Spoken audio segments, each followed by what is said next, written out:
గురుగారు, మన ప్రతి ప్రశ్నకు సమాధానం భగవద్గీతలో దొరుకుతుంది అని చెప్తారు కదా. దానికి ప్రమాణంగా కర్మని ఆచరించు కానీ ఫలితాన్ని ఆశించుకో అని శ్రీకృష్ణ పరమాత్మ అన్నారు. కానీ ప్రతిరోజు మనం చేసేటువంటి పూజలో ముందుగా మనం సంకల్పం అయితే చెప్పుకుంటాం కదా. మరి భగవంతుడు చెప్పినటువంటి మార్గంలో మనం ఉన్నట్ట లేనట్ట? భగవంతుడు చెప్పినటువంటి మార్గంలోనే ఉన్నాం మనం.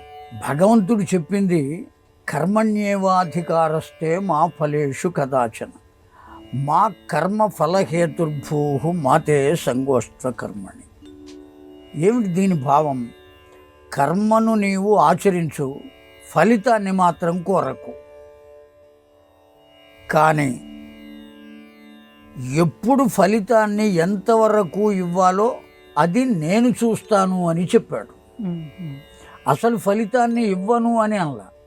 ఫలితమే లేదు అనుకున్నప్పుడు, కర్మ యొక్క ఫలితమే లేదు అనుకున్నప్పుడు కర్మే లేదు. కర్మని చేయమని చెబుతున్నాడు. కర్మణ్యేవాధికారస్తే. అర్జునునికి కూడా భగవద్గీతలో నీవు కార్యోన్ముఖుడవు కావయ్యా, నువ్వు కార్యోన్ముఖుడవు, ముందుగా జరుగు, నువ్వు వెళ్ళి నీ కర్తవ్యాన్ని నీవు నిర్వర్తించు అనే చెప్పాడు. చెయ్యవద్దు అని చెప్పలా. కానీ ఏం చెబుతున్నాడు దానివల్ల? నీవు చేసినా చెయ్యకపోయినా ఈ పని ఇంకొకరి వల్ల అవుతుంది, జరిగే తీరుతుంది, కనుక నీవు చెయ్యి, నేను నీకు చెబుతున్నా. అలాగే మనకు కూడా కొన్ని కర్మలు భగవంతుడు ఏర్పాటు చేశాడు. కేవలం అది మన విధిగా మనం చేయాలే తప్ప ఈ ఫలితం కోసం మనం చెయ్యరాదు. అయితే మీ ప్రశ్న ఏమిటి అంటే, ముందు సంకల్పం చెబుతున్నాం కదా, ఆ సంకల్పం తిరిగి సంకల్పములో మనం చెప్పేటువంటి దోషాలు ఉన్నాయి కొన్ని.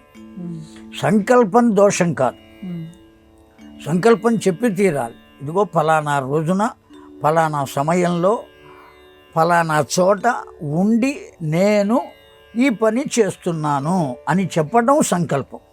సమ్యక్ కల్పం సంకల్పం. సంకల్పం అంటే ఇచ్ఛాశక్తి అంటారు దాన్ని. సంకల్పమే ఇచ్ఛాశక్తి. అది అమ్మవారి యొక్క స్వరూపం. ఖచ్చితంగా సంకల్పం చెప్పాలి. కాకపోతే ఆ సంకల్పం చివర మనం ఏం చేస్తున్నామంటే, ధన కనక వస్తు వాహన సమృద్ధి సిద్ధ్యర్థం, లేదు ఇదిగో ఈ పని జరగటం కోసం నేను ఈ పని చేస్తున్నాను, ఈ పని తప్పక జరిగి తీరటం కోసం నేను ఈ పని చేస్తున్నాను, ఇంత లోపలే జరగటం కోసం ఈ పని చేస్తున్నాను, లేదు ఈ పని ఇంత గొప్పగా జరగటం కోసం నేను చేస్తున్నాను, ఇలా చెప్పటం మాత్రం దుర్మార్గం. ఏది మనం కోరుకుంటే మనకు రాదు.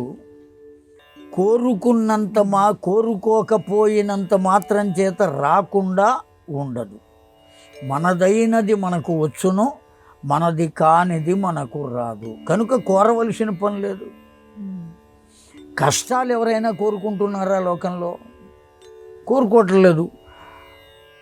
ఎందుకు కోరుకోవటం లేదు అంటే, వాటంతట అవిగా వస్తున్నాయి కష్టాలు. మనం కోరుకోకుండానే వస్తున్నాయి. కష్టాలే కాదు, సుఖాలు కూడా మనం కోరుకోకుండానే వస్తాయి. మనం ఏదైనా మంచి చేసి ఉంటే. ఎప్పుడూ కష్టాలే వస్తున్నాయి అంటే నువ్వు మంచి చెయ్యలేదు కనుక. ప్రక్కన నిలబడ్డాడు ఓ మనిషి, చక్కని సువాసన వస్తుంది. దేనివల్ల వస్తుంది అంటే, అతడు ఏదో మైపూతలు శరీరం మీద జల్లుకుని ఉన్నాడు, ఆ కారణం చేత వస్తున్నది. జల్లుకోకపోతే దుర్వాసన వస్తుంది. కనుక నువ్వు సత్కర్మలు చేస్తే పుణ్యం వస్తుంది, దానివల్ల మంచి ఫలితాలు పొందుతావు. చేయకపోతే దుష్ఫలితాలు పొందుతావు. కనుక నువ్వు చేసిన దాన్ని బట్టే నీవు అనుభవిస్తున్నావు. సుఖం కూడా నువ్వు కోరుకోకుండానే వస్తుంది. కానీ మనం సంకల్పం చెప్పేటప్పుడు వాటికి జోడించామే, నాకు అది కావాలి, ఇది కావాలి, ఇది కావాలి, అది కావాలి, దానికోసం దీనికోసం ఈ చెప్పటం అనేది మాత్రం సరి అయినది